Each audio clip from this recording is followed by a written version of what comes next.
শফিকবাবু, CAG report সেটা 2002-03 সালের কথা উল্লেখ করা হয়েছে। বাম জামানার দায় কেন তৃণমূল কংগ্রেস নেবে, এটা যেমন বলা হচ্ছে তৃণমূলের তরফ থেকে, এমনকি বলা হচ্ছে যে আপনাদের কথায় মানুষকে বিভ্রান্ত করছে ক্যাগ। দেখুন, তৃণমূল কংগ্রেসকে কোনো রাজনৈতিক দল বলা যায় না। এরা কোনো সরকার পরিচালনা করবার অধিকারই রাখতে পারে না।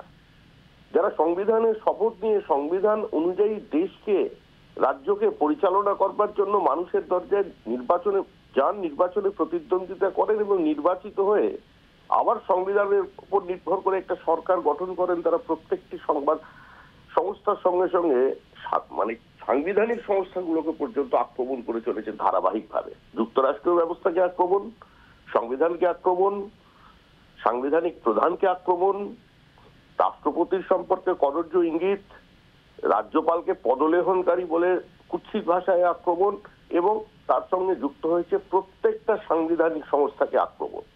মহামান্য আদালতকে আক্রমণ করছে, ক্যাগকে আক্রমণ করছে। সরকার একটা কন্টিনিউইটি, একটা বহমানতা।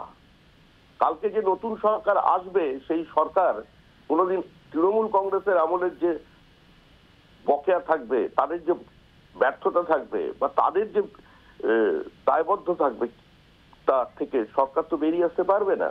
সরকারকে সেটা টেনে নিয়ে যেতে হবে।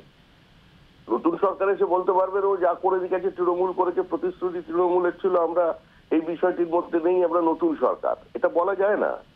বাম আমলে কি হয়েছে, বাম আমলের রেফারেন্স দেওয়া হয়েছে, কিন্তু এই আমলে কি হয়েছে? এই আমলে তো প্রায় 2 লক্ষ কোটি টাকা তছরূপ করে দিয়েছে, তার কোনো হিসাব নেই, ইউটিলাইজেশন সার্টিফিকেট নেই। এক তহবিলের টাকা অন্য তহবিলে চলে গেছে, কিছু টাকার তো হিসাবই নেই। 5 টাকায় ডিম ভাত সিএজিকে দেখাতে পারবেন? কন্যাশ্রী সিএজির কাছে নিয়ে যেতে পারবেন? বিভিন্ন ধরনের পরিকল্পনা নিয়েছে, প্রকল্প নিয়েছে। তাহলে এতই যখন পরিচ্ছন্নতা, স্বচ্ছতা, তাহলে বর্তমানে তারা যখন সরকার পরিচালনা করেছে, সেই প্রশ্নের উত্তরগুলো তারা দিন না মানুষের সামনে। সেই প্রশ্নের উত্তর সিএজিকে দিন। এতদিন বলছিলেন ইডি সিবিআই কে বিজেপি পরিচালিত করছে, এই কথাটা বলতে গিয়ে সংবিধানের যারা ব্যাখ্যাকর্তা সেই সুপ্রিম কোর্টে পৌঁছেছেন, সেখানে তিরস্কৃত হয়ে বাড়ি ফেরত পাঠিয়ে দিয়েছে।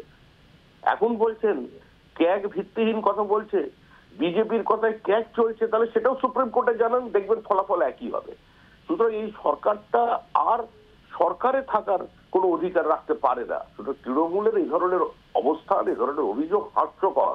মানুষ সারা দেশ জুড়ে তৃণমূলের দিকে অবাক দৃষ্টি তাকিয়ে আছে, মানুষ হাসছে। কেউ এটাই প্রশ্ন করছে, এই সরকারটা কি করে এখনো পশ্চিমবঙ্গে টিকে আছে। বাংলার আওয়াজ, বাঙালির আবেগ, জি 24 ঘন্টা।